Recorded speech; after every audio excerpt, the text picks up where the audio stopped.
Saya cuman karena tidak enak kalau saya mau menceritakan keadaan saya pribadi ya.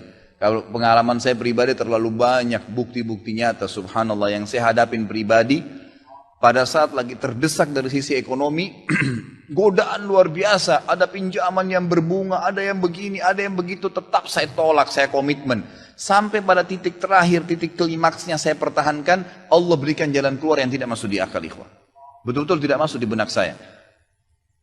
Saya ceritakan salah satunya, pada saat saya ada masalah kemarin di Kalibata.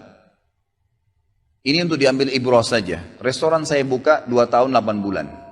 Kemudian saya pertemukan antara omset sama bayar sewa dan ya service charge-nya. Karena di mall ada service charge maka tidak cukup, tidak berimbang. Saya merasa selama hampir 3 tahun tidak mendapatkan keuntungan. Lalu saya berpikir untuk menutup restoran itu.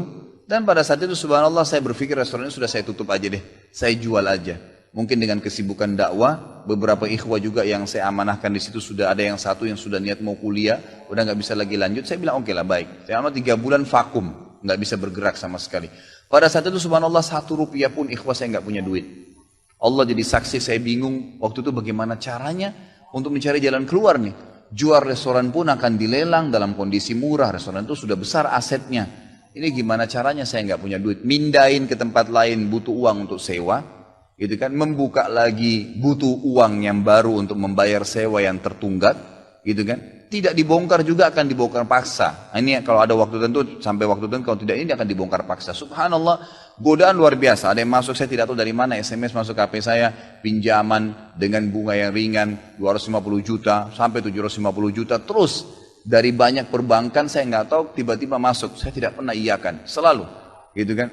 Saya cuma berusaha ikhtiar berdoa sama Allah, tawarin kepada orang kalau ada yang mau punya saham dengan saya. Subhanallah, pas titik klimaks 3 bulan kemarin, 3 bulan tutup ya sementara, dan saya sudah berpikir mau jual pun sempat saya tawarkan belum ada yang beli.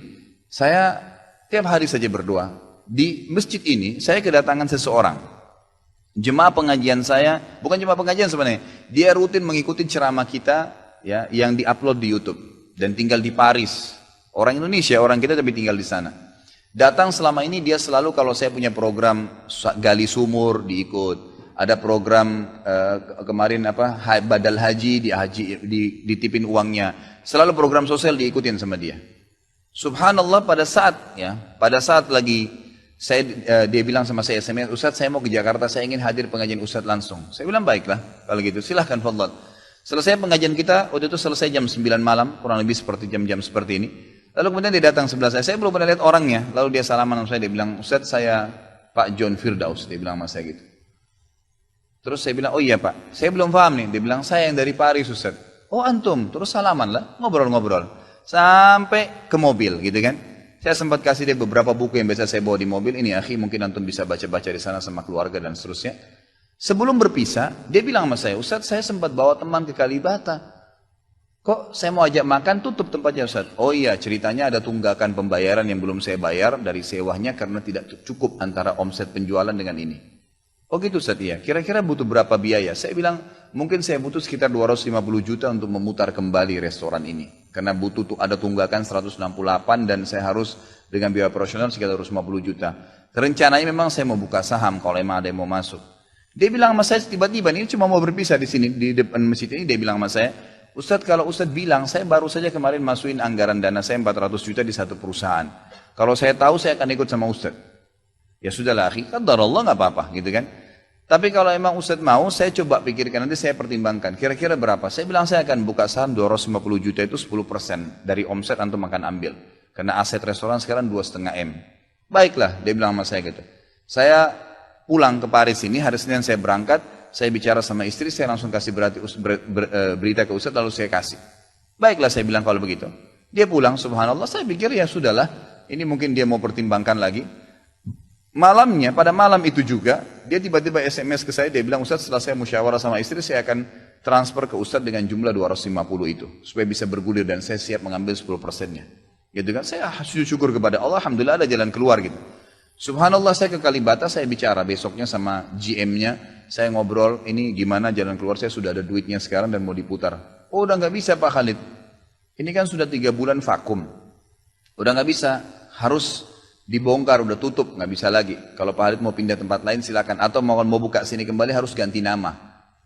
Baiklah, saya coba kembali kepada Allah SWT lagi berdoa, ya Allah berikan petunjuk, ada apa sebenarnya ini, bagaimana jalan keluarnya. Hati saya subhanallah cenderung untuk keluar, gitu kan. Udahlah mungkin saatnya untuk keluar dari situ, karena memang selama ini ada teman-teman saya berikan masukan juga yang sering datang, akhi di sini parkiran susah, akhi di sini kadang-kadang tidak ditahu dan seterusnya, lebih baik kalau ente keluar. Saya tiba-tiba berpikir mungkin saya keluar deh. Saya iseng aja, jadi condet saya mutar-mutar. Coba deh saya cari ruko. Mungkin ada. Dengan 250 juta daripada saya bayar ke Kalibata. Mendingan saya sewa ruko. Mungkin bisa sewa 2 tahun. Ya, mungkin 75 juta, 100 juta per tahun. Saya bisa dapat 2 tahun. Lalu saya coba gulirkan lagi. Dengan izin Allah. Di depan rumah, di Jalan Raya Condet itu dekat rumah orang tua saya. Ada 1 ruko. 2 ruko disambung, 3 tingkat. Dan ruko itu bekas travel haji umroh gitu kan, pas dipasang spanduknya disewa, dikontrakin gitu kan. Saya langsung tanya, saya telepon, setelah saya tinjau beberapa lokasi, kemudian saya tanya telepon, dia bilang boleh silakan bapak lihat. Saya lihat ke dalam cocok, alhamdulillah 3 lantai itu. Kemudian saya tanya sewanya, ternyata dananya juga mencukupin gitu kan, dananya mencukupin. Lalu kemudian saya mulailah ya proses, saya bayar sewanya, kemudian saya juga proses pemindahan, dan insya Allah dalam waktu dekat akan dibuka. Tapi saya melihat dari pelajaran sini ikhwah, bahwasanya jalan keluar dari Allah itu ribuan, jutaan jalan keluarnya. Sabarin aja, nikmatin prosesnya. Setiap penawaran haram, tolak, jangan pernah mau. Dengan izin Allah akan ada jalan keluar. Tidak ada. Kata Nabi SAW, "Man taraka syai'an lillah abdalahu khairan min." Gitu kan? Jadi tidak ada sama sekali. Subhanallah, pada saat itu saya harus bayar sewa 225 juta. Uang sisa 250 juta pada saat itu. Terus kemudian saya sempat telepon ke akh itu lagi, ya, Pak John, semoga Allah jaga beliau. Saya sempat telepon, kemudian saya katakan, akhi, kemarin antum bilang antum sempat masukin dana 450 di 400 di Jakarta itu. Bagaimana kalau antum tarik uang itu, kalau masih bisa, kita gabungin aja. Saham kan per 250 juta itu ada 10%. Antum ambil aja 30% dari semua total omset penjualan nanti. Tidak usah dengan 750, dengan 650 saja. Gitu kan? Dia bilang kalau itu sudah nggak bisa Ustaz. Tapi memang coba saya pertimbangkan deh. Saya akan coba hubungin teman-teman di Paris ini yang sudah biasa, yang kenal antum. Gitu kan? Oleh yang kenal antum mungkin mereka bisa. Baiklah, fadhal. Subhanallah, besok dia SMS lagi ke saya. Ustaz, saya sudah musyawarah dengan istri, ternyata saya punya dana cukup. 650, kami yang pegang semua saham itu. Ditransfer uang semua ke saya. Yang tadinya saya dari 1 rupiah tidak pegang duit, masuk uang 650 juta ikhwah, tidak masuk di akal. Gitu. Sesuatu yang tidak masuk. Orang ini saya nggak kenal, nggak pernah ketemu, sekali ketemu di sini, dan sekarang sudah kembali ke Paris. Setiap kali saya bilang akadnya saya akan kirim, baru tadi saya kirim akadnya. Sudah nggak apa-apa Ustaz, saya percaya. Akhi, ini bisnis loh, bisa untung rugi. Sudah paham Ustaz. Orang lain aja banyak bisnis dia rugiin saya nggak takut, apalagi sama Ustaz. Sudah silakan, alhamdulillah. Saya melihat Allah berikan jalan keluar yang sangat dimudahkan. Yang penting nikmatin prosesnya dan yakin kepada Allah SWT. Jangan takut. Jangan takut. Dan ada banyak kisah seperti ini dalam hidup saya yang saya mungkin sebagian tidak diceritakan gitu kan. Cuma ini tadi saya buka supaya memang bisa ada pengalaman. Karena rata-rata sini karena hanya masalah kekhawatiran saja. Kekhawatiran rezeki yang insya Allah tidak akan ada masalah dalam kehidupan kita.